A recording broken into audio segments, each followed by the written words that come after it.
33,68,000 किसानों को लगभग हरियाणा प्रदेश के अंदर 13,500 करोड़ रुपया उसकी फसल के खराबे का डायरेक्ट उसके खाते में पहुंचाने का काम ये हमारी सरकार ने पिछले 10 वर्षों के अंदर किया है। खुशी है क्योंकि ये सरकार कि आज किसान के ऊपर अगर प्राकृतिक आपदा आ जाती है तो उसको चिंता की आवश्यकता नहीं है कि ओले अगर पड़ेंगे किसान की फसल के ऊपर नहीं, वो हरियाणा सरकार के खजाने के ऊपर पड़ेंगे। कार का है तो हमारा किसान पीछे नहीं रह सकता, गति से उसको आगे बढ़ाने का काम कर रहे हैं। तो मुझे ये भी खुशी है कि हमारी सरकार ने हमने जैविक खेती को बढ़ावा देने का हम काम कर रहे हैं। इसके लिए हमने प्राकृतिक खेती पोर्टल पर लगभग 24,000 किसानों ने पंजीकरण इसके ऊपर किया है। इनमें से लगभग 10,000 किसान 15,170 एकड़ भूमि पर प्राकृतिक खेती कर रहे हैं। आदरणीय प्रधानमंत्री जी ने प्राकृतिक खेती को बढ़ावा देने के लिए इसके लिए भी अलग बजट का प्रावधान किया है। मुझे खुशी है प्रगतिशील किसानों प्राकृतिक खेती के बारे में शिक्षित करने के लिए हमने गुरुकुल कुरुक्षेत्र में, घरौंडा करनाल में, अमेठी, जींद और मंगियाना हिस्सा में प्रशिक्षण केंद्र स्थापित किए हैं, जिसका हमारे किसान लाभ ले रहे हैं। हमारी सरकार पिछले कुछ दिनों में जो अभी चर्चा भी की थी, अभियान की बात करते थे कि अभियान लगता था। हमने अभी ये निर्णय किया तीसरी सरकार के अंदर ये निर्णय किया मेरे किसानों के ऊपर एक अभियान लगता था और अभियान का 133 करोड़ रुपया किसानों के ऊपर बकाया था।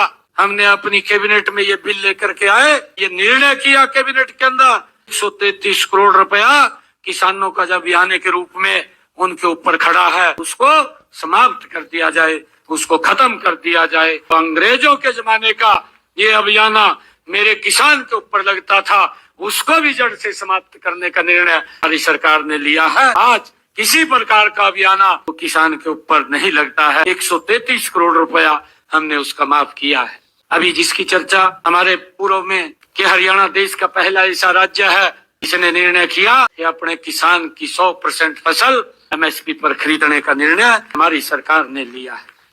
भाइयों, मुझे खुशी है इस बात की बताते हुए, हम सब जानते हैं, हम सबको मालूम भी है, हम अपनी फसल को मंडी में लेकर के जाते थे और जब पैसे का हिसाब करते थे 3 महीने 6 महीने तक हिसाब नहीं होता था और जब साहब होता था तो आड़ती बोल देता था कि आपकी तरफ इतने ज्यादा पैसा चला गया है। ये समस्या मेरे किसान के सामने आती थी क्योंकि हमारे किसान के खर्चे इस प्रकार के हैं।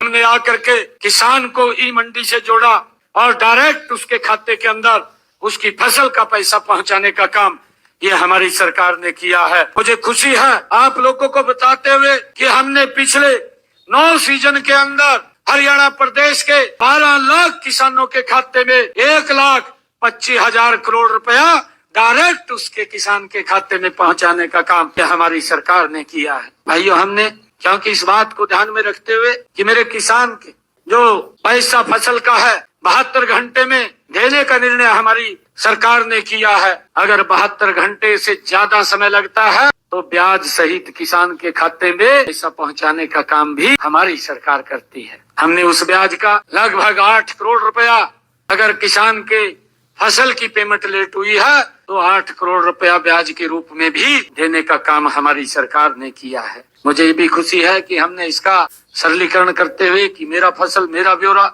और उसने जो गेट पास अब किसानों को सुविधा दी है कि वो घर बैठे ही अपने मोबाइल के ऊपर उसको डाउनलोड करके अपनी फसल को मंडी में ले जा सकता है, उसको कहीं चक्कर काटने की ये आवश्यकता नहीं पड़ती है। भाइयों, मुझे ये भी खुशी है कि हमारी सरकार ने निर्णय किया अभी पिछले दिनों जो किसानों की ये धान की फसल थी और इस फसल में जो बरसात कम हुई है और उससे मेरे किसान के खर्चे ज्यादा हुए हैं। हमने ये भी निर्णय किया अपनी कैबिनेट में कि किसान के ऊपर ज्यादा खर्चा नहीं जाना चाहिए, उसके खर्चे को कम करना चाहिए और हमने निर्णय किया किसान के खाते के अंदर प्रति एकड़ 2,000 रुपया बोनस के रूप में पहुंचाने का काम ये हमारी सरकार ने किया है। 1350 करोड़ रुपया हरियाणा प्रदेश के किसान के खाते में हमने राशि पहुंचाने का काम भाइयों किया है।